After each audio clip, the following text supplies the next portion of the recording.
All right, guys, how about this story that made news over the weekend? Eugenio Chacarra, the former world #2 amateur, played collegially at Oklahoma State, decided to forego his 5th season to join LIV Golf. He won in just his 5th start on that tour back in 2022. He was a member of Sergio Garcia's Fireballs Golf Club. However, his contract was not renewed for this upcoming LIV season. And in a recent interview, Chacarra aired some frustration, some of which said in part, "I see what it's like to win on the PGA Tour and how your life changes, how you get major access and ranking points. On LIV, nothing changes. There is only money. It doesn't matter if you finish 30th or 1st, only money.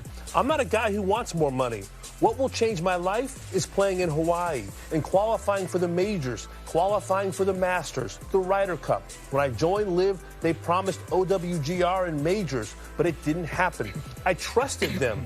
I was the first young guy. Then the others came after I made the decision, but OWGR and majors still haven't happened." The words of young Eugenio, who sounds like some buyer's remorse. A little bit, I guess. Well, it's evidence that decisions have consequences, and Chacarra is finding out that the decision he made back in the summer of 2022 has consequences. He's going to pay those consequences. The people around him, the people who encouraged him to make those decisions, aren't actually going to face the consequences. They've gotten their percentage. They're gone at this point. And it was interesting that he echoed what Carlos Ortiz said on the Gravy and the Sleeves podcast in February of last year. He said he too was promised official World Golf ranking points for joining LIV. They lied to these guys. It's an outright lie because it wasn't within their gift to give official World Golf ranking points. Perhaps Greg Norman thought he could actually bully the world ranking system into giving them points, so that he would have a critical mass of players who would allow them to kind of strong-arm the World Golf rankings to say, well, you have to give ranking points to a Dustin Johnson or a Brooks Koepka or a Bryson DeChambeau.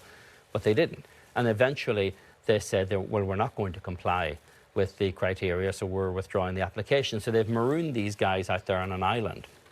And that's why Eugenio Chacarra finds himself playing in an Asian Tour event in India that's coming up in a couple of weeks, because that's literally the only place he has status left. And he was on a fine trajectory. And he did make some comments in that interview where he was very envious of Ludwig Åberg.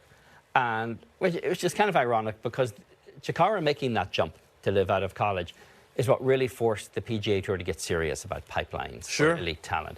And that's where Ludwig came out of, the PGA Tour University.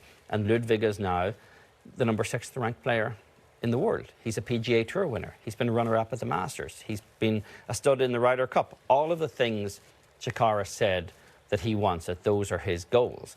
Well, he's now put himself kind of behind the 8 ball in terms of getting to those goals, because he finds himself with a great bank balance, sure, but he doesn't really have any status anywhere, and he's got an uphill climb ahead of him. Well, there's ego involved in that, because he compared Ludwig's resume to his own. You know, we've both had success. We've both won on our respective tours. Everybody talks about Ludwig. Nobody talks about me. What an incredible statement. Everybody talks about him. Nobody talks about me. At LIV, it's only money. It's almost a King Midas for 2025. You know, everything you touch turns to gold, but you wake up and it's Groundhog Day, and you don't have the official World Golf ranking points. And you're seeing, you know, Hideki, you know, on Maui, and you're seeing Nick Taylor on Oahu, and you want that. I mean, John Rahm has talked about, you know, missing going to San Diego every year, and clearly Eugenio is having some similar pangs of a life he probably dreamed about for most of his youth. He took the bag, and now he doesn't have a place to play. He's like, wait a minute, what happened to me? I'm playing golf in Bermuda Triangle. You know, I'm playing golf in a black hole. I'm playing golf in purgatory. Not a lot of people are watching, if any, and he doesn't have what he thought he would have with the wins that he has, with the notoriety that he had as at one time one of the best amateurs in the world. Well, if he thinks he wasn't getting much attention or much of an audience when he was playing on LIV, just wait until he gets to the shallows of the Asian Tour. Trying to make a living over there. Not that he's in pursuit of a living, but certainly in pursuit of world ranking points. And it's not an apples-to-apples comparison with Ludwig. I talked to a player yesterday who has played with both Chacarra and Ludwig, who says Ludwig is 200 times the player Chacarra is. Now, how much of that owes to the development or lack thereof in Chacarra over the last couple of years, and Chacarra, in his defence, has had some injuries over the last couple of years. He did win his 5th start in LIV. He's had 2 top 10s in all of the starts he's made since then.